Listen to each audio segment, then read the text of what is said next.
मैं जमी पर सितारे बिछाता रहूं, तुम अगर साथ देने का वादा करो, मैं यूं ही मस्त नग में लुटाता रहूं, तुम मुझे देख कर मुस्कुराते रहो।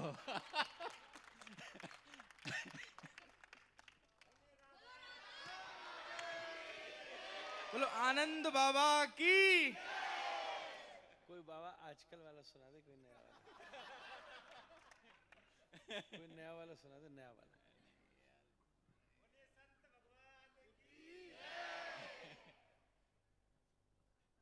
ज्यादा गड़बड़ हो जाएगा। किसी को शुगर की बीमारी भी तो बचेगा नहीं। तो आप सबका स्वागत है।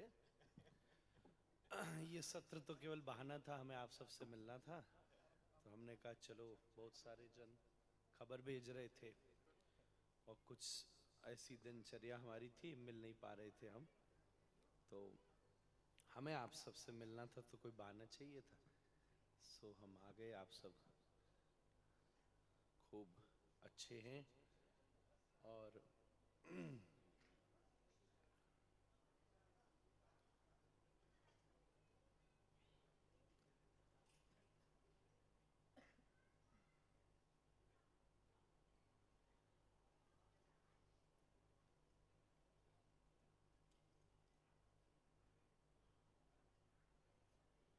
देखो, दो चीजें होती हैं।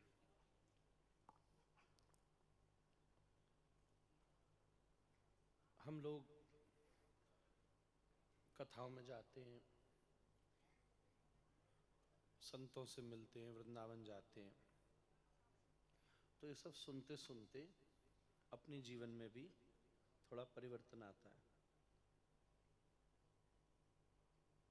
फिर हम बड़ी आसानी से सोचते हैं कि हम धाम जाएं, अब ये करें, ऐसे करें। पर एक चीज सदा ध्यान रखना, संत सा बनने में भगवान नहीं मिलते। संत सा बनने में भगवान नहीं मिलते, संत का बनने में भगवान मिलते।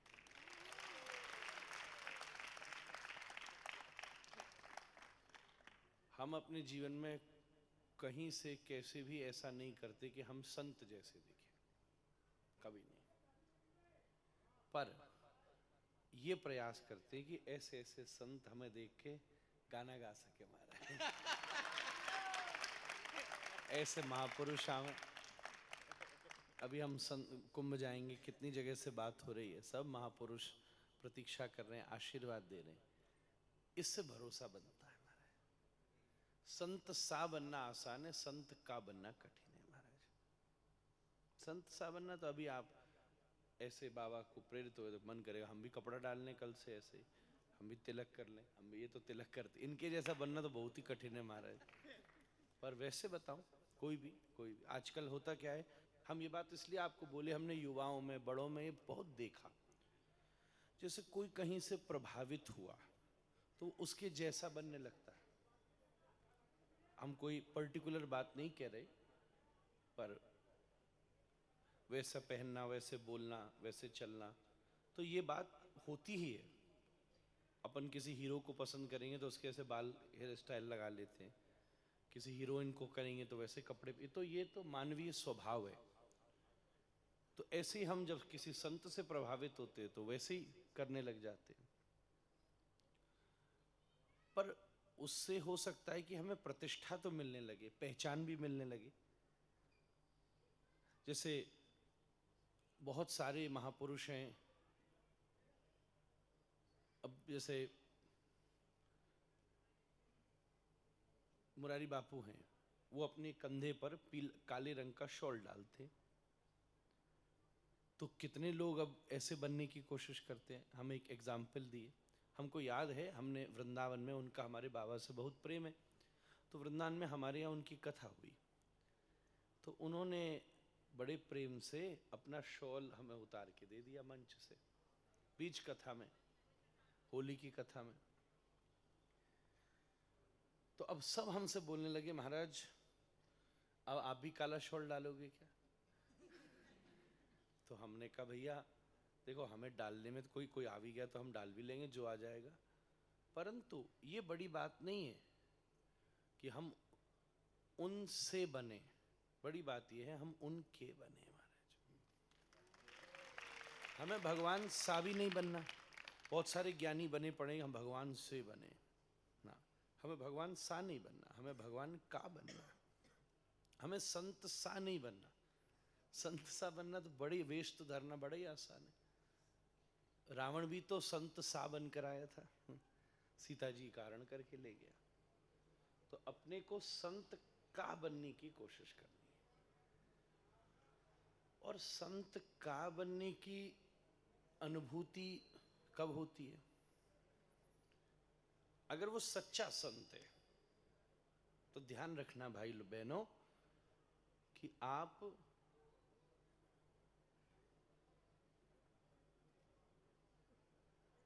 जितना जितना श्री ठाकुर जी के तरफ आकर्षित होगे उतना संत को भाने लगोगे महाराज। अगर सच्ची भक्ति है तो, सच्चा संत है तो, और जितने संत को भाने लगोगे उतने श्री ठाकुर जी को भाने लगोगे। ये दोनों की जोड़ी है। तो हम लोग एक अच्छी दिनचर्या जीवन में पहले बनाएं। किसी भी चीज को साधना है तो सबसे पहले अपने को एक रूटीन बनाना चाहिए। रूटीन कैसा होना चाहिए? हम स्कूल क्यों पढ़ने जाते हैं? स्कूल पढ़ाई करने नहीं जाते, स्कूल जाते हैं रूटीन की हैबिट बनाने के लिए। इसी टाइम उठना, इसी टाइम जाना, इसी टाइम खाना, इस टाइम पढ़ना, इस टाइम आना। पढ़ाई तो कई बार होमवर्क में ही ज्यादा होती है स्कूल से भी, ट्यूशन में ज्यादा पढ़ाई होती है। रूटीन के लिए ऐसे ही हम सबके लिए रूटीन पहले बनना चाहिए। तो रूटीन कैसा हो? थोड़ा सा टाइम हम सबको अपने शरीर को देना चाहिए। वर्जिश कीजिए, स्वस्थ रहिए, चाहे टहलो, चाहे योग करो, कसरत करो, शरीर को खूब स्वस्थ रखो।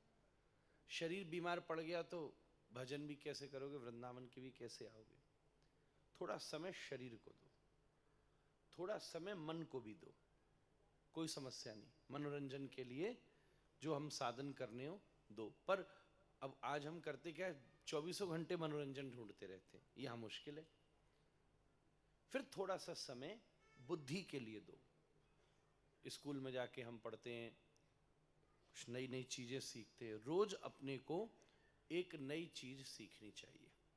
एवरी डे एक पंक्ति, किसी भाषा का एक शब्द, कुछ भी सीखा जा सकता है। कोई श्लोक, कोई चौपाई, कोई एक नई चीज आपकी लाइफ में जुड़ जाए, कुछ भी हो सकता है। आजकल लोग नई गाली सीखने में बड़े निपुण हो जाते हैं नया गाना सीखने में ऐसे, कोई एक नई, कोई भी एक नई चीज, कोई प्रभु का नाम, एक कोई संत का नाम, कोई ग्रंथ का नाम, कोई धर्म का नाम, कोई भाषा का एक शब्द, कोई एक विद्वान का, कोई एक वैज्ञानिक का, एनीथिंग, कुछ भी एक नई चीज आज आपकी लाइफ में कौन सी जुड़ी, ये अपने को पता होना चाहिए।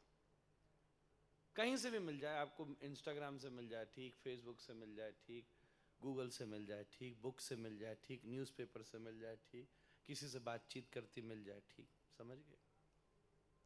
थोड़ा टाइम बुद्धि को, फिर ऐसे ही थोड़ा सा टाइम हमें अपनी आत्मा को देना चाहिए। और वो कैसे? भजन करके, हरि नाम करके, ध्यान करके, सेवा करके। इस प्रकार से हमारी आत्मा भी पुष्ट होती है।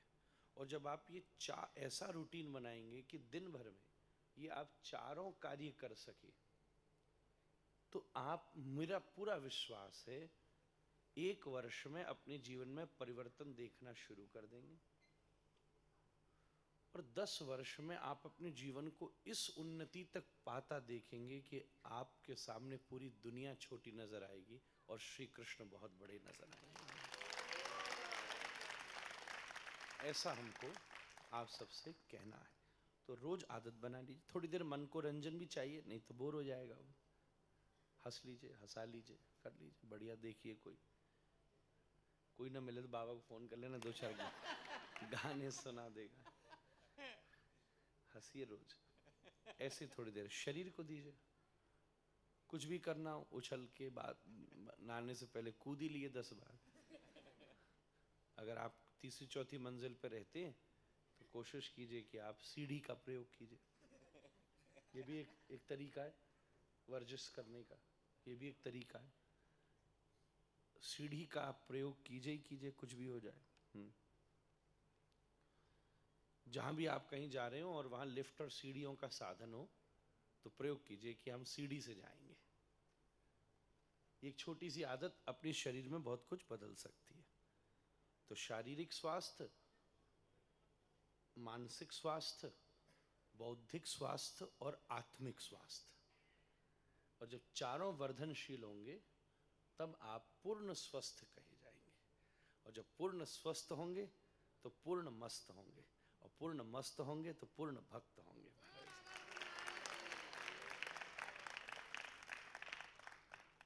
अब कितने कितने जने ज्ञान की बात कितनी भी करा दो, उनसे कहो हरिनाम संकीर्तन में उद्दाम नृत्य करो तो कर ही ना सकेंगे, शरीर दुख रहो।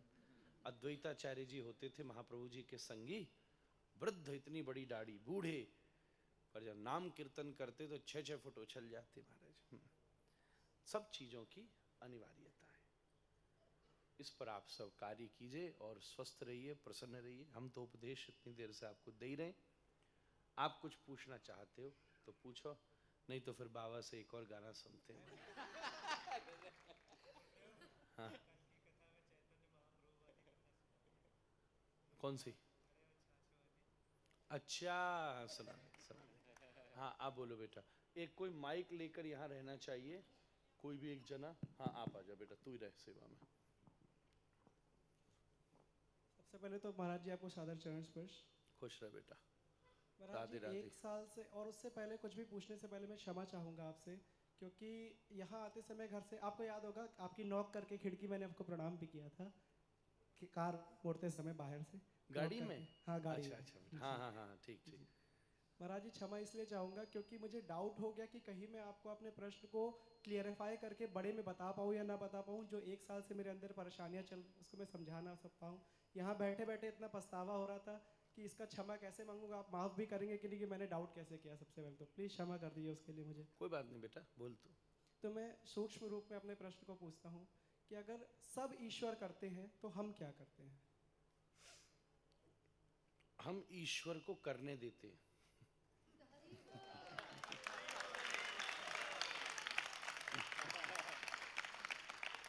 तुम उसको अपने में से करने दो, फिर देखो क्या क्या होता है। तुम उसको करने ही नहीं देते, तुम अपनी बढ़ाते हो।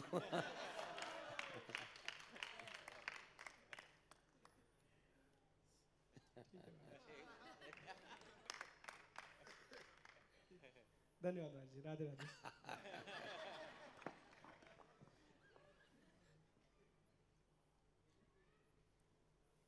महाराज जी, आपके चरणों में दंडवत प्रणाम। खुश रहो बेटा।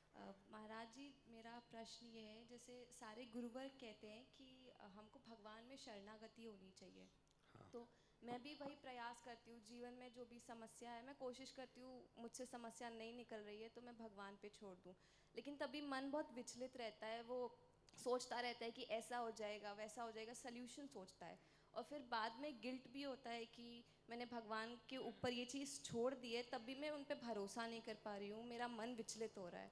तो कैसे शरणागत हूँ? देखो, मन का तो स्वभाव है विचलित होना।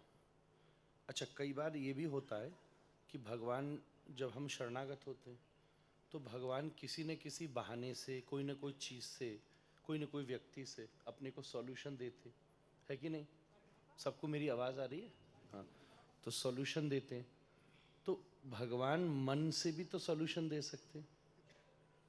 जैसे मानो आपको कोई प्रॉब्लम है तो आपको लगता है कि कोई व्यक्ति आके बताएगा, या हमने बताया, किसी मित्र ने बताया, कभी माता पिता ने बताया, या कभी सिचुएशन ही ऐसी चेंज हो गई, तो उस चीज़ में ये भी तो हो सकता है कि भगवान कभी प्रेरणा भी बनकर आ सकते हैं, जो आपके मन में इंस्पिरेशन होती है। तो मन से फाइट तो मत करो। अगर मन में कोई चीज़ उठ करके आ रही है तो उसको एनालिसिस करो। अगर वो चीज़ आपके मन में जो बात आई वो अगर सॉल्यूशन ओरिएंटेड है तो हमें उसे भगवान का इशारा ही मानना चाहिए कि वो हमको इस प्रकार की वाइब्रेशंस दे रहे हैं कि वो सॉल्यूशन ओरिएंटेड हो रहे हैं।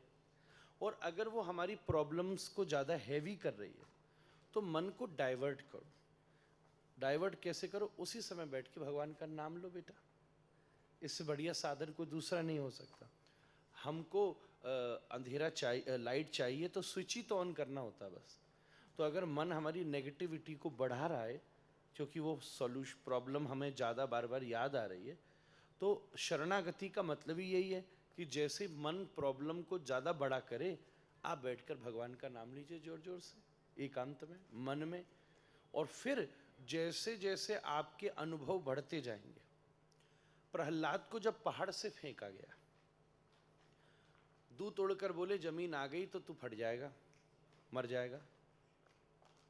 तो वो जो पीरियड था 10-20 सेकंड का, 50 सेकंड का, जब प्रहलाद पहाड़ से फेंका जा चुका है और जमीन आई नहीं है, आपको पता है उस समय प्रहलाद ने क्या किया? इतनी सी देर में आपका मन बहुत कुछ कर सकता है, पर प्रहलाद ने उतनी सी देर में भी भगवान का नाम लिया। तो वो अच्छा, परीक्षित ने भागवत की कथा सुनी तो क्या वो मृत्यु से बच गया? तो मरा ही। पर 7 दिन सुखदेव जी ने उसको कथा सुना के 7 दिन वो जो मौत का चिंतन करता रहता, उसको बदल करके ठाकुर जी के चिंतन में परिणत कर दिया। तो आपका मन जैसे इस तरफ डाइवर्ट हो तो आप कोई कथा लगा लीजिए, आप भगवान से प्रार्थना कीजिए, आप भगवान का नाम लीजिए, कोई भी इस प्रकार का समाधान विचार।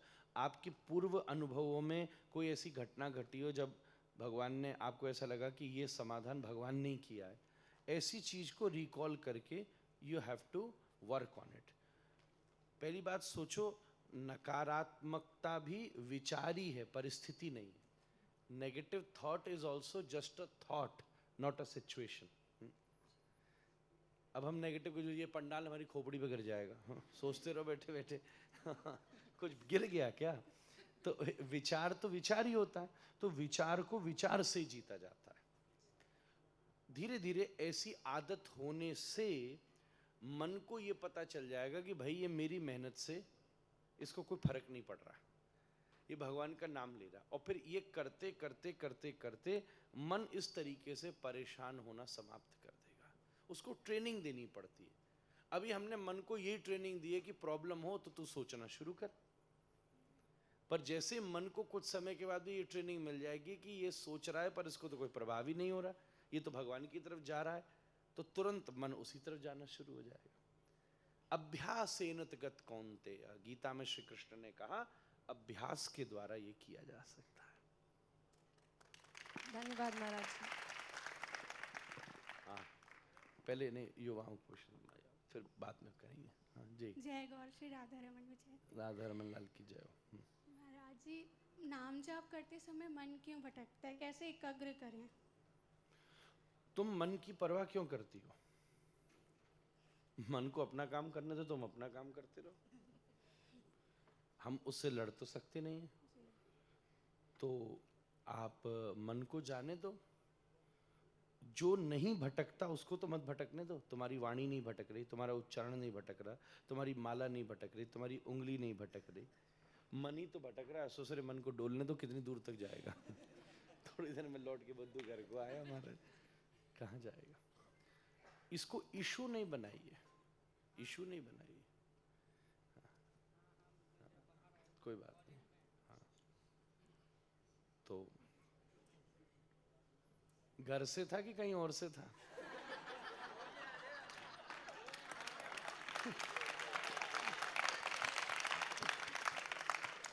क्योंकि फोन पे एक आदमी सीरियस तभी होता हमारा।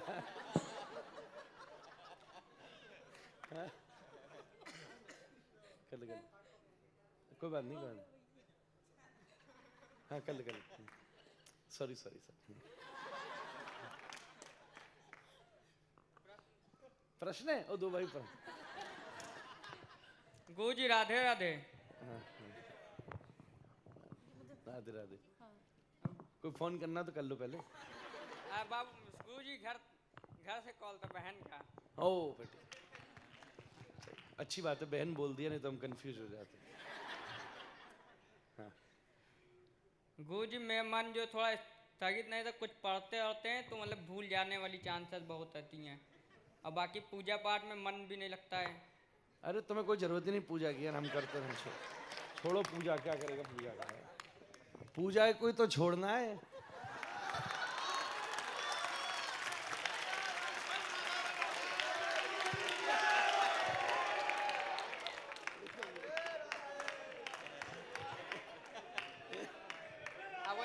अब वो ताली बज जाएगी तो हम क्या करें इसमें? क्या बोला? छोड़ो यार, ताली में पूजा। गुरु जी हम पहले हनुमान चालीसा का पाठ भी करते थे, अभी जो है कुछ दिन से मतलब जो बिल्कुल जो पूजा पाठ का समय नहीं मिल पा, और जो सवेरे उठ करके धूपबत्ती जला करके ऑफिस निकल जाते, फिर आते हैं, फिर उसके बाद में लेकिन जो है मैं दिमाग जो है कुछ पढ़ते रहते तो स्थगित नहीं था, कुछ भी पढ़ो तो भूल जाने वाली दिक्कतें रहती हैं, और जो है भगवान के गाने आने तो सुनते, पर जो है दिमाग जो है स्थगित बिल्कुल नहीं रहता कहीं पे भी। अच्छा, उस चीज़ में मन जो है उस तरफ लगाते, पर उस तरफ से थोड़ा जो है ध्यान इधर उधर भटका करता है, कुछ मतलब हनुमान चालीसा या कुछ पढ़ रहा तो दिमाग इधर उधर भटका करता है। क्या काम करते हो आप? कुछ अभी तो स्टूडेंट थे, अभी जो है ऑफिस पकड़ा नहीं, या गोमती नगर में अब जो है जॉब कर रहे समय ट्रेनिंग पे हैं। ट्रेनिंग पे? हाँ, और कहीं पे गुरु जी जॉब आपके लिए जाते हैं तो वहाँ काम भी नहीं बनता है। हाँ, ठीक है। अच्छा,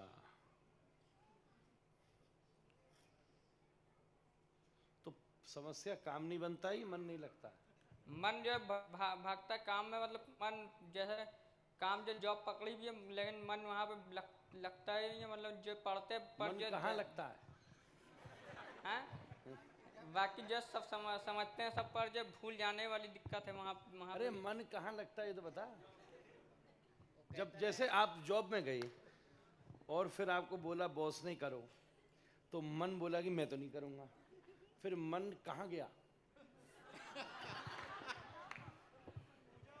सर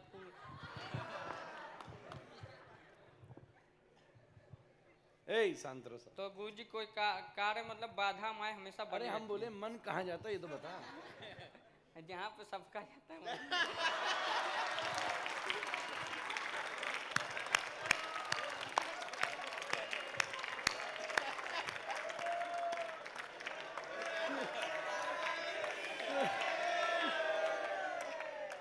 तो बस बस बस वहीं नहीं जाना चाहिए बेटा।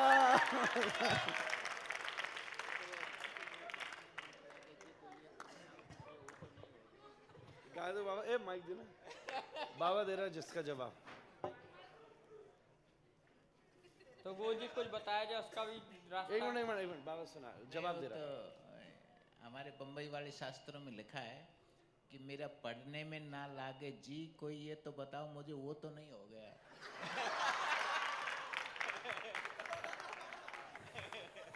तो ऐसा कर बेटा, हनुमान थोड़ा सा ना, आप हनुमान चालीसा को बड़े प्रेम से करते हो? हाँ करते, पर जो मंगल जरूर करते हैं उसको। बस, तो अब आप कितने कितने दिन करते हो?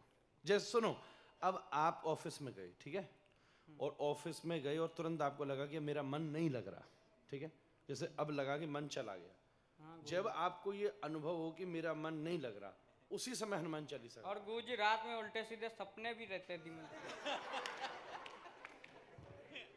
जैसे गुरु जी डरावने टाइप के ही रहते सपने थोड़े बहुत। हाँ, वो जैसे आपका मन इधर उधर जाए, आप ऑफिस गए और आपको लगा कि मन इधर उधर जा रहा है, जैसे आपको अनुभव हो कि मन गया, उसी समय हनुमान चालीसा का पाठ कर लो। ये वाला तेरा डालेंगे नहीं वीडियो, चिंता नहीं कर। ये 3-4 बार ऊपर देख रहा है कि गुरुजी वो रिकॉर्डिंग चल रही है कि वीडियो नहीं बन चल रही ना, तो वो जब पढ़ ना जाए फेसबुक पे पहुंच जाती ना तुरंत, इसीलिए। ए कोई भी मेरे को प्रॉमिस करो, आप सबसे देखो मुझे वचन चाहिए प्लीज। आप सब कोई भी ऐसा उसका अपना भाव है, ये प्लीज मत डालिएगा, ऐसे नहीं, उसका अपना मनोरथ। तुम भी हटा देना, ये इसको पूछ लेना, कहे तो डाल देना। डाले नहीं डाले? नहीं गुरुजी ऐसा इसका नाम पता ले लो, डाले तो उसको नोटिस भेज दियो लीगल। ओए ले रहा है नाम। तो जब आपका मन इधर उधर जाए, उसी समय हनुमान चालीसा का पाठ करो जी गुरुजी। तुरंत। और आप सोने से पहले एक बार हनुमान चालीसा का पाठ कर लो, तो आपको सपना भी नहीं आएगा। ठीक है गुरुजी। और फिर आए तो फिर सपने में आके हमसे मिलना। नहीं तो एक चौपाई बोल के सो जाया कर, मेरे सपनों की रानी कब आएगी। बस बाकी छोड़ो, वो रहने दो बाबा, वो खुदा ही परेशान। गुरुजी राधे राधे। और राधे राधे बोलो भाई साहब। उधर पीछे ले जा, उधर पीछे। अच्छा हाँ सुन, वो बालक शुरू से हाथ उठा रहा है, काले वाला। पहले उसको पहले ये पूछेगी, फिर वो काली जैकेट वाला। हरी बोल महाराज जी। हरि बोल। महाराज जी हमने अभी बैठ आपने जा। बताया कि जा वहीं से मिल लिया बजा। फिर मन जा रहा है क्या उधर उधर? जब पूजा करेगा थोड़ी सी जा वहीं से जा।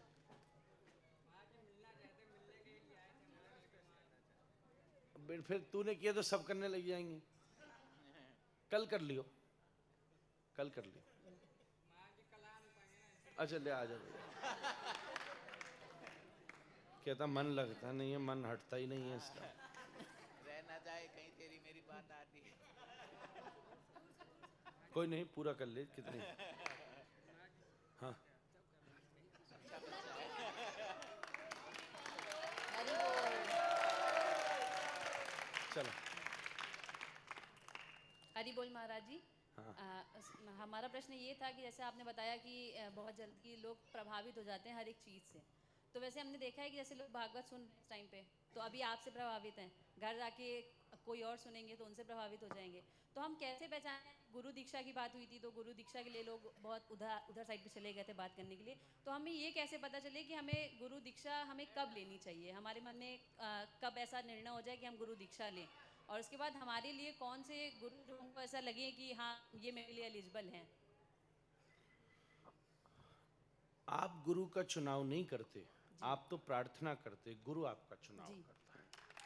हरी बोल। पर हम उस तक, इसलिए मैंने भी जो सभा रखी वो ये रखी कि जो लेना चाहते हैं मैं उनसे मिलूंगा। जी मैं कोई दीक्षा नहीं दे रहा। जी कई बार बहुत मुझे तैयार लगता है तो मैं महामंत्र भी देता हूँ। तो हम कोई बाजार में सामान खरीदने थोड़ी ना जा रहे हैं कि हमें, अच्छा हम सदा प्रभावित तो होंगे ही, ऐसा तो नहीं हो सकता कि प्रभावित नहीं हो। पर एक चीज ध्यान रखिएगा, अगर यही प्रभाव हमारे जीवन में सकारात्मक परिवर्तन ला रहा है तो वो प्रभाव तो हमारे लिए बहुत बड़ी कृपा है। अगर वो प्रभाव हमारे जीवन में नकारात्मकता ला रहा है, आप किसी को प्रभावित होकर प्याला पकड़ लो हाथ में तो सब कुछ बर्बाद हो जाएगा। किसी से प्रभावित होकर माला पकड़ लो हाथ में तो सब कुछ बन जाएगा। जी बिल्कुल। तो प्रभावित होना तो अच्छा ही है, पर प्रभाव भी एक होता है चुंबक प्रभाव। जैसे लोहे के पास चुंबक है तो लोहा भी चुंबक की तरह काम करती है। थोड़े दिन में फिर एक प्रभाव होता है चंदन, जैसे चंदन लगाओ तो थोड़े समय तक ठंडक मिलती है, फिर खत्म हो जाती है। इसी प्रकार से एक होता है जिसको हम कहते हैं भृंगी प्रभाव, एक होता है पारस प्रभाव। जैसे पारस लोहे को छूती है सोना बना देती है, ऐसे ही कभी कभी हम जीवन में बैठते हैं तो हमारे जीवन में जो परिवर्तन आता है वो स्थायी आ जाता है। अब तो लोहा सोना हो ही गया। फिर एक होता है भृंगी प्रभाव। सदगुरु उसे नहीं कहते जो चेला बनाता है, सदगुरु उसको कहते हैं जो गुरु बना देता है। जी बिल्कुल महाराज जी। हम एलिजिबिलिटीज पूछना चाह रहे हैं कि दीक्षा के लिए मतलब क्या एलिजिबिलिटी दीक्षा सकते हैं? एलिजिबिलिटी हमारी भीतर भगवत प्राप्ति की उत्कंठा ही सबसे बड़ी एलिजिबिलिटी है। हम अगर कुछ चाहते हैं जीवन में, क्योंकि हम देखो गुरु के पास तो इसीलिए गए ना, जो 3 चीज समझा दे वो गुरु, तू कौन, जगत क्या और ईश्वर क्या। बिल्कुल महाराज। ये 3 चीज अगर उसके सानिध्य में समझ आ रही हैं तो पर्याप्त है, तो पर्याप्त है। एलिजिबिलिटी तो आपकी श्रद्धा ही आपकी एलिजिबिलिटी है, कोई आवश्यकता नहीं है। हम आज ही तो कथा में आपको सुना रहे थे, बैठे बैठे उन्होंने सुबह सुबह शौच का स्थान साफ करने का, आज शुरू कथा में कोई होगा तो उसने सुनी होगी ये बात। तो हमारी एलिजिबिलिटी यही है कि हम इस चीज के लिए तैयार, और जब आप किसी चीज के लिए तैयार होते हैं तो उसके अनुसार फिर जीवन को तैयार कर लेते हैं, यही उसकी एलिजिबिलिटी है। फिर धीरे धीरे जीवन में परिवर्तन आता जाता है, आता जाता है।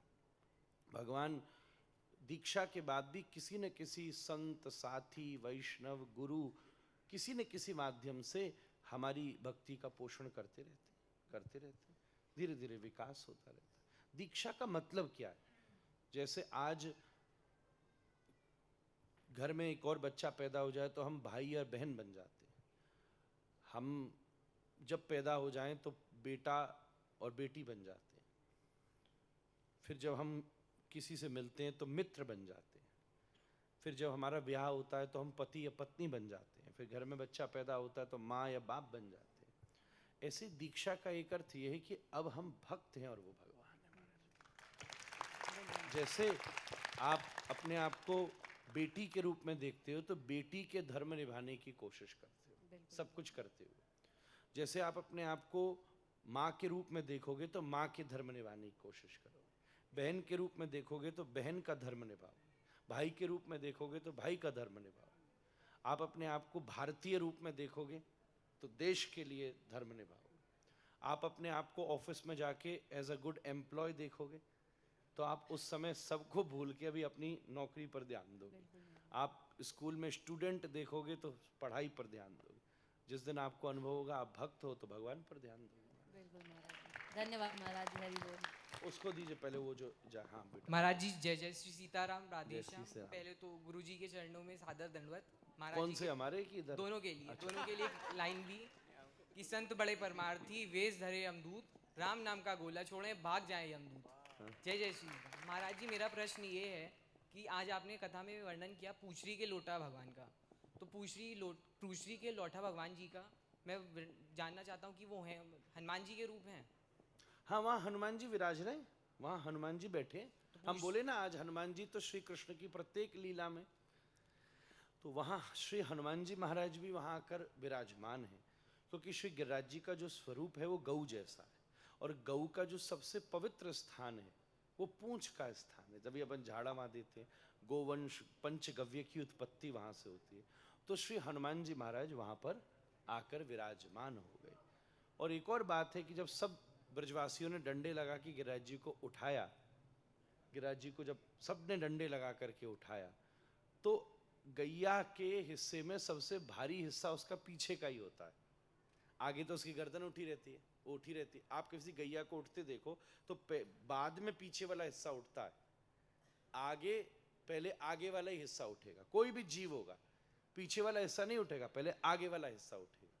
तो जब ठाकुर जी ने गिरिराज जी उठाया, ब्रजवासी ने डंडा लगाया, तो सबसे भारी हिस्सा कौन सा है? पूंछ का हिस्सा। तो श्री हनुमान जी महाराज वहां लग करके गिरिराज जी को धारण कर रहे हैं। तो इस तरीके से, और फिर हुप हुप शब्द उन्हीं के उठाने में, हु, ये हु शब्द जो है ना, ये हनुमान जी का मंत्र शब्द है। अगर आप हनुमान की उपासना में जाएंगे, जैसे गम शब्द गणपति का है, गम आपने सुना होगा, गम गम गणपतये नमः। ऐसे ही हु जो शब्द है वो बजरंग बाण आदि कई स्तोत्रों में हु शब्द का प्रयोग होता है। तो इसको किसी भी ढंग से कह दो, पर हु शब्द जो है वो हनुमान जी का। एक और भाव है कि परिक्रमा लगाते लगाते जब अपन पूछरी तक पहुंचते हैं तो सभी थक जाते हैं, तो श्री हनुमान जी महाराज को प्रणाम करके हुप करके जोर लगाते हैं। हनुमान जी महाराज कृपा करें और बची हुई परिक्रमा पूरी हो सके।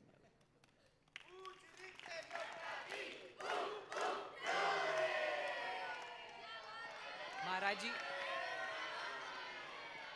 वाह क्या बात है प्यारे। महाराज जी आपने हमारे प्रश्न के लिए उत्तर दिया, इसके लिए सादर धन्यवाद। इसके लिए आपके लिए कुछ पंक्तियाँ। मुर्शिद की निगाहों में अजब तासीर होती है, नजर भर देख ले तो खाक भी अक्सीर होती है। धन्यवाद महाराज जी। सीताराम। 2-4 मिनट और लीला करेंगे फिर चलेंगे। चरण स्पर्श महाराज जी।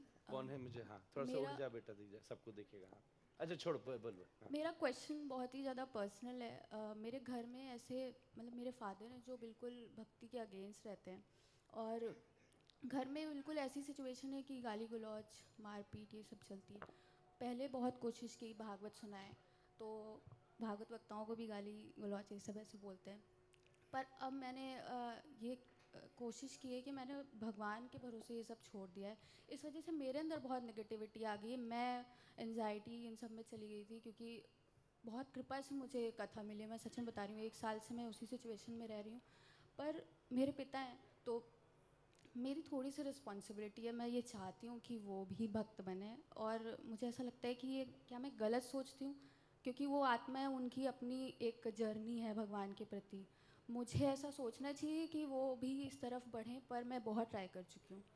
तू पूरी भक्त बन जा और छोड़। जी आपसे किसी को नहीं बनाया जा सकता, खुद बना जा सकता है। और जब हम पूर्ण रूप से, अभी तू ही अगर एंजाइटी स्ट्रेस प्रभावित हो रही है, तो अभी तो अपने पे ही काम करना बहुत जी, बाकी वो रह जब गया। गाली गलौज चलती है तो हो जाता है। मेरी गाली मम्मी ने के मुझे- शब्दों में ना, गाली के शब्दों में म शब्द आता है, ब शब्द आता है, ठीक है, मैं भी जानता हूँ। उन म में माधव ढूंढा कर, ब में बनवारी ढूंढा कर।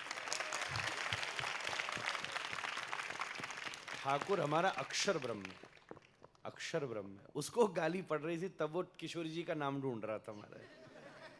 जी जो आप कह रहे शब्द शब्द जो है ना, शब्द गाली शब्द में नहीं होती, गाली भाव में, क्रिया में होती। हम ब्रजवासी तो ठाकुर है गाली दे में, सुनाऊं का भी 2-4 कान पकड़ के भाग जाओगे मैंने। फिर बताओ, तो गाली शब्द में नहीं होती। और अगर भाव में, कई बार सम्मान भी तो गाली जैसा लगता है। इसीलिए तू भाव से ही उसको जीत सकती है। तू अपने आप को तो पूरी भक्त बना ले। मीरा ने तो किसी को नहीं ट्राई किया कि मेरा पति भक्त बन जाए। किसी ने, प्रहलाद ने तो एक बार भी हिरण्यकश्यप को नहीं बोला कि तुम भी नारायण बोलो। प्रहलाद तो अपने नारायण बोलने में लग रहा था। ठाकुर जी ने उसके पिता को अपने आप ठीक कर दिया। तू पूर्ण रूप से परिपक्व हो, इससे पहले प्रभाव से ऊपर उठ। पहले अपने पे तो काम कर ले, फिर दूसरे पे बात जी, में। ये मेरा क्वेश्चन मेरी मम्मी की तरफ से था, क्योंकि उन्होंने तो अपने बच्चों को भक्ति की तरफ बढ़ा दिया। उनके लिए भी यही जवाब है, जी वो खुद अपने रूप में पूर्ण रूप से परिपक्व हो जाएं। प्रत्येक भक्त के जीवन में स्ट्रगल आती है, किसके जीवन में नहीं आती? और स्ट्रगल केवल नेगेटिविटी नहीं है, स्ट्रगल पॉजिटिविटी भी है। केवल निर्धन होना ही स्ट्रगल नहीं है, भक्ति में बहुत धनवान होना भी स्ट्रगल हो जाता है। अब इतना ही काम है महाराज कि 1.5 साल हो गया, फैक्ट्री चली जा रही, वृंदावन ही नहीं आ पा रहे, ये भी तो एक प्रॉब्लम है ना। तो इसीलिए हम, कोई प्रारब्ध का हिसाब है, हम चुका रहे। बुद्ध को एक आदमी गाली दे रहा था, आनंद बोला तुझे गाली दे रहा है, सुन क्यों नहीं रहा, कुछ कह क्यों नहीं रहे? आनंद बोले भगवान आप कुछ कह क्यों नहीं रहे? तो बुद्ध बोले गाली दे रहा है, मैं ले ही नहीं रहा। मैं कोई भिखारी हूं जो लेता फिरूं गाली? सामने वाला दे रहा है, जब गाली दे तो कृष्ण कृष्ण बोले, माँ तेरी मन में क्या चिंता की बात है। आपके घर में हर व्यक्ति अपना अपना हिसाब कर रहा है। हम पक्के परिपक्व हो गए अगर, जिस दिन भक्ति का वास्तविक अंश आ गया ना, तो कहने समझाने की बात छोड़ो, किसी को छू दिया ना, वो भी कृष्ण बोलेगा। बहुत बहुत धन्यवाद। चरण स्पर्श में क्या कहता है? बोले इधर ला माइक है ना, हमारा कोई बालक देगा ना तो फिर उससे भ्रम नहीं होगा। बेटा तुम रखो माइक, प्रश्न पूछ के वापस ले लो, फिर उसके बाद दूसरे को दे। अब गुरुदेव के चरणों में सत नमन। गुरुदेव जी, मेरा क्वेश्चन ये है कि जो भी हम तिलक धारण करते हैं, अलग अलग संप्रदाय से होते हैं, तो उसमें गुरु आज्ञा का होना क्यों अनिवार्य है? क्योंकि हमें तो राधा वल्लभ जी का भी तिलक बहुत प्रिय है, और हमें जो हमारे श्री विनोद बाबा जी तिलक धारण करते बरसाने वाले, वो तिलक भी बहुत प्रिय है। मतलब जितने तिलक सारे प्रिय है, तो इसमें गुरु आज्ञा का होना अनिवार्य क्यों है? अब उसको ले ले तो सुविधा रहेगी। तो मैं एक चीज बताऊं, ये कोई काजल, कपड़ा और मेकअप की तरह थोड़ी ना है कि हमें ये प्रिय और ये लगा लें। कोई भी तिलक इस बात का परिचय देता है, क्योंकि तुम अपनी ताकत से भगवान को नहीं पा सकते, तुम गुरु की ताकत से भगवान को पा सकते हो। रूप गोस्वामी ने भक्ति रसामृत सिंधु में कहा, गुरुर भजन विक्रमात्। हम अपने जीवन में साधना करके गुरु कृपा के लायक बनते हैं। बस जमीन को कितना तैयार करना होता है ये बताओ, कितनी खुदाई होती है, कितनी सफाई होती है, बीज लग जाता है, फिर तो अपने आप बीज काम करता है, फिर कुछ करता है, फिर सूर्य काम करता है और उसको आगे बढ़ा देता है। बस ऐसे ही समझना चाहिए कि हमारे जीवन में हम कुछ भी कर लें, भगवत प्राप्ति नहीं हो सकती, परंतु अगर गुरु कृपा हो जाए तो भगवान को जबरदस्ती आना पड़ेगा। अब हम साधना करके गुरु कृपा, जैसे भूमि बीज लगने के लायक बनती है, ऐसे हम साधना करके गुरु कृपा प्राप्त करने के लायक बनते हैं। आपका जो तिलक है वो आपकी गुरु की पहचान और उसका प्रसाद है, बस इसका कोई मतलब नहीं। श्री कृष्ण थोड़े ना देख रहे हैं कि तूने तिलक लगाया कि नहीं लगाया, फिर तो हाथी का काम ही नहीं बनता। आज आप कीर्तन करने बैठो तो सारे ही तिलक बह जाएंगे, हमारे ही बह जाते कितनी बार। हाँ, कितनी बार चले जाते, कोई वो कृष्ण जा पहले जा तिलक लगा के फिर तुझे पकड़ूंगा। नहीं, ये हमारे गुरु की पहचान है कि हम इस वर्ग की, इस जैसे कोई समिति का आयोजन होता है तो सब लोग एक प्रकार का दुपट्टा डाल लेते हैं ना। आपने यहाँ भी देखा होगा कि भाई ये व्यवस्था में हमको भी किसी को बोलना हो, और मानो हमको अमरनाथ जी नहीं दिख रहे, हमको देखिएगा कि कोई समिति वाला पर्दा कपड़ा पटका डाल के बैठा है तो लगता है व्यवस्था में, तो हम ए भैया जरा सा ये काम कर लो। बस ऐसे ही कृष्ण हमें तो नहीं जानते ना, पर हमारे गुरु को तो जानते ना, और उसका तिलक देख के ठाकुर जी भी किसी दिन कह दे, ए जरा सा आके काम करते जरा। राधे राधे गुरुजी, प्रणाम। मेरा प्रश्न ये था कि जैसा आपने शुरू में बताया भी कि युवा लोग संन्यास की तरफ प्रवृत्त हो रहे हैं, उस तरफ उन्मुख हैं, तो ऐसे में जैसे हम गृहस्थ धर्म में अगर प्रवेश करते हैं तो जो चीज़ें हमें बताई जाती हैं कि त्याज्य हैं, जैसे हमें त्याज्य का मतलब संतुलन के साथ प्रयोग होना चाहिए, चाहे वो काम हो, लोभ हो, क्रोध हो। आप जब परिपक्व नहीं हो अंदर से और उन सब चीज़ों से आप घिरे हुए हो, उस परिस्थिति में भी गृहस्थ में रह कर के आप अपने आप को साधक की तरह कैसे रह सकते हैं? जैसे विदेहराज जनक थे, जैसे महर्षि आप हैं, तो किस प्रकार से ऐसा हुआ जाए, क्या चीज़ ऐसा बल दे? अगर अभी काम क्रोध लोभ पर नियंत्रण नहीं है तो सबसे सेफ जगह ही तुम्हारे लिए गृहस्थ है। बाबा जी बनकर काम उखड़ेगा ना तो पमाड़ ही हो जाएगा पूरा।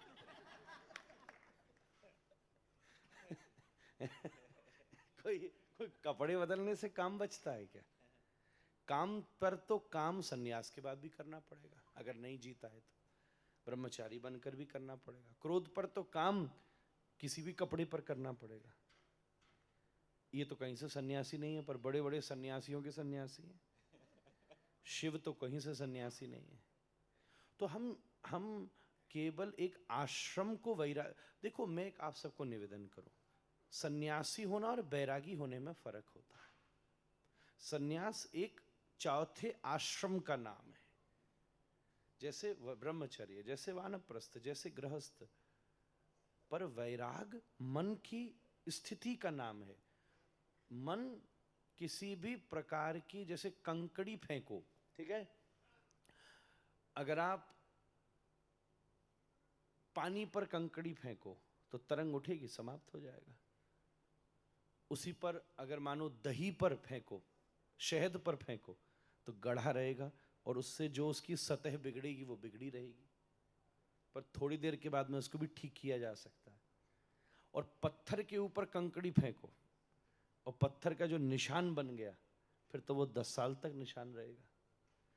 तो मन वैराग्य में धीरे धीरे पत्थर से शहद और शहद से पानी हो जाता है। फिर काम की, क्रोध की, लोभ की, मोह की, मद की, मात्सर्य की कंकड़ी दुनिया से आती है, एक समय होता है कि हल्की सी तरंग उठती है और एक ही मिनट में शांत हो जाती है। फिर ये भी स्थिति आती है कि उनकी सामर्थ्य नहीं है कि वो कोई प्रभाव दे सके। तो ये दोनों स्वतंत्र विषय हैं। हमको ऐसा लगता है कि इनको जीतने की कोशिश मत करो, इनसे कोई नहीं जीत सका आज तक। काम से कोई नहीं जीता, क्रोध से कोई नहीं जीता। इनको जीतने की कोशिश मत करो, इनको कृष्ण से जोड़ने की कोशिश करो। इनसे जीतोगे तो बड़े से बड़े बाबा जी बनने के बाद भी हार जाओगे महाराज। व्यास एक दिन काम जीतने का उपदेश दे रहे थे। उनका एक शिष्य था जैमिनी, सुनती होगी कथा तो हम दोहराना नहीं चाहते। तो वो कहानी ये बताती है कौन क्रोध को जीत सका।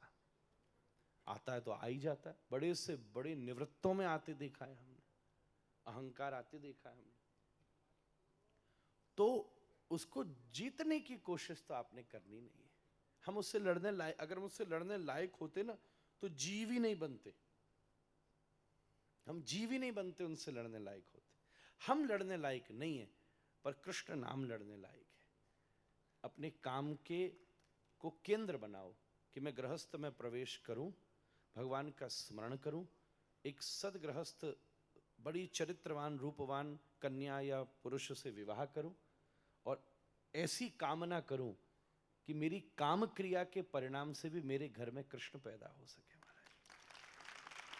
क्यों नहीं हो सकता? क्यों नहीं हो सकता? मेरे घर में स्वामी विवेकानंद पैदा हो, मेरे घर में भगत सिंह पैदा हो, चंद्रशेखर पैदा हो, मेरे घर में मीरा आ जाए, तुझे कुछ करने की जरूरत नहीं भाई, ठाकुर तेरे पीछे डोलेगा मारे।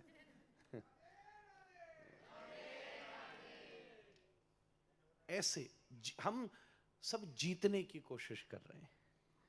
और मैं तो बहुत उम्र में छोटा हूं, बड़े बड़े महापुरुष बैठे हैं, बाबा बैठे, कौन जीता आज तक? कौन जीता? इन्होंने कभी अपने काम क्रोध लोभ मोह मद मात्सर्य से लड़ाई नहीं करी, पर इन सबको ठाकुर जी से जोड़ लिया, बस हो गया काम। जब जोड़ लिया तो तुम कैसे भी हो उनके हो। या इस विजन को डिफरेंट करना है। सन्यास की क्रिया करने में 3 दिन का समय लगता है, सन्यास का स्वभाव पाने में 3 जन्म का समय लगता है। इसलिए सब संतों की आज्ञा है। मेरे घर में मेरे गुरु ने, मेरी पद्धति ने जो आज्ञा दी है, ऊंचाई पर पहुंचने के बाद भी छोड़ने का मजा है महाराज। लोटा में कछु भरो ही ना है, चढ़ाओगे क्या? हा? जेब में 10 रुपया ही नहीं है, अभी छोड़ोगे क्या? और फिर मुझे बड़ी खीज मचती है कि गए तो थे 150 गज का मकान छोड़ के, अब 150 एकड़ का आश्रम संभाल रहे हो। वेरी सॉरी टू से, किसी की भावना हर्ट हो तो, पर मैंने तो अपने बाबा को ऐसे नहीं देखा। तो अपने चरम पर थे। देश का कोई ऐसा रजवाड़ा नहीं जो उनकी कथा ना कराता, कोई ऐसा साधन नहीं। और एक दिन झोला लेके निकल गए, कुछ समय तक तो पता ही नहीं, अपना नाम तक छोड़ दिए जो दुनिया जानती थी। हम तो ये स्थिति से परिचित हुए। छोड़ने लायक कुछ पाना तो पड़ेगा, पर छोड़ने के लिए पाना एक अद्भुत कला है। वो कला बचपन से आ सकती है। खैर, और बात बाद में करेंगे। जय जय श्री राधे। अब थोड़ी देर में हमारी छुट्टी कर दो भैया। जय गौर राधा रमण विजयते। हाँ। जय जय। हाँ। जय जय। नहीं, सो हाथ रख दो सर पे पहले। हाँ? सर पे हाथ रख दो पहले। आ जा। बोलो। जय जय।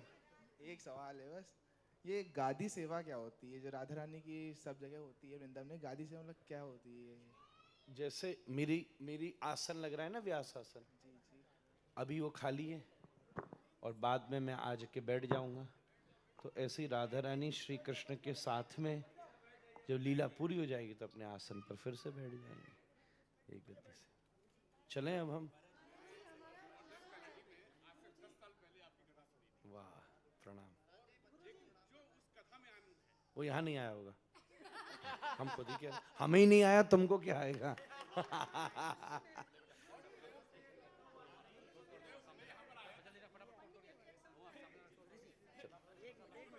हम नहीं देंगे, हम नहीं। गुरुजी, कहा जाता है अवश्यमेव भोक्तव्यम, जो गीता का श्लोक है, तो उसमें हम शुभ कर्म करते हैं, अशुभ कर्म करते हैं।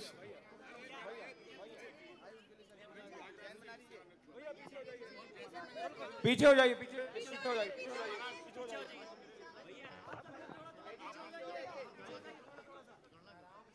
आराम से भैया बस हो गया। चरण देख के महाराज जी के।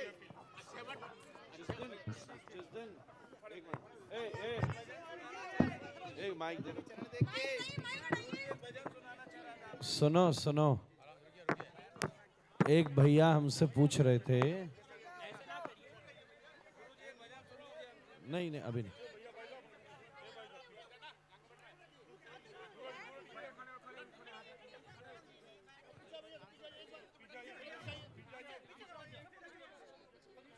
एक भैया हमसे पूछ रहे थे, सुनो, आ जाओ, चल ठीक है, अब ठीक है। सुनो, एक भैया हमसे पूछ रहे थे, नाम जप करते समय गणना क्यों करते हैं? ठीक है, ये काम की बात है। तो हम उनसे ये कहना चाहते हैं, जिस दिन नोट गिनना बंद कर दो, उस दिन नाम गिनना भी बंद कर दो।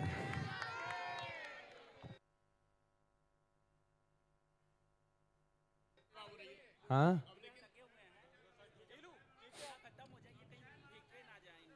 किसको? हाँ, जरूर भैया, बेटे का कहना है, बालक का, कि पीछे वाला जो बैकड्रॉप है इसको संभाल के रखा जाए, जब कथा पूरी हो जाए इसको इधर उधर नहीं किया जाए। सुनिए, एक मिनट, मेरी एक सेकंड, मेरी आप सबसे एक विनम्र, बाबूजी आपका सत्र नहीं है ये, आप 35 वर्ष के नहीं है, अभी आप शांत रहिए। आप गोवर्धन आ तो गए कथा में, हो गया। सो मेरी आप सबसे एक विनती है, हमने इतना आनंद लिया विश्राम के समय, आप बड़ी प्रेम से खड़े हो, जैसे आपने हमारा स्वागत किया, जैसे हमने बातचीत करी, आपको किसी एक व्यक्ति को नहीं हटाना पड़े, ऐसा मुझे बहुत बुरा लगेगा अगर आपको किसी को हटाना पड़ेगा। तो आप सब हमारे साथी हो। ए भैया, ए भैया, कोई व्यवस्था नहीं बनाएगा, आप अपने चौकीदार हो, आप अपने जमींदार हो, ये हाथ नीचे कर लो, मैं बड़ी विनम्रता से जाऊंगा, आपको कोई हटाए, मुझे बहुत बुरा लगेगा आपको कोई हटाएगा तो। मैं नहीं चाहता, सब माताएं सहज हो जाएं, सुरक्षा की कोई जरूरत नहीं, कोई यहाँ सब श्रद्धा वाले ही आए, बिल्कुल आप बड़ी विनम्रता से मुझे जाने दें। आपका प्रश्न मैं ठाकुर जी से कहूँ, आप प्रश्न अपना लिखकर राधा रमण जी के सामने रख दीजिएगा। अगली हमारी 3 कथा यहाँ या YouTube पर सुनिएगा, राधा रमण जी की कृपा रही तो आपको अपना जवाब खुद मिल जाएगा।